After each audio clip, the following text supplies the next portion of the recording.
தாய் தமிழ் உறவுகளுக்கு வணக்கம். அதிமுகவுக்கு 4வது இடம்.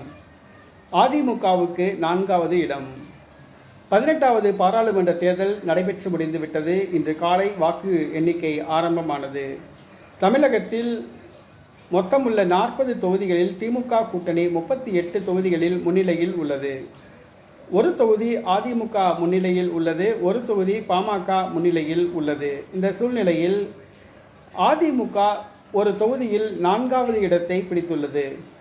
திருநெல்வேலி தொகுதியில் அதிமுக 4வது இடத்தை பிடித்துள்ளது.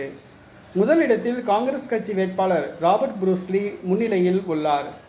2வது இடத்தில் பாரதிய ஜனதா கட்சி வேட்பாளர் நயினார் நாகேந்திரன் உள்ளார். 3வது இடத்தில் நாம் தமிழர் கட்சி வேட்பாளர் சத்யாதேவி உள்ளார். 4வது இடத்துக்கு அதிமுக வேட்பாளர் ஜான்சி ராணி தள்ளப்பட்டுள்ளார். தமிழகத்தில் மொத்தம் உள்ள 40 தொகுதிகளில் திருநெல்வேலி தொகுதியில் மட்டும் அதிமுக படுதோல்வி அடைகிறது. அங்கு அதிமுக 4வது இடத்துக்கு தள்ளப்பட்டுள்ளது.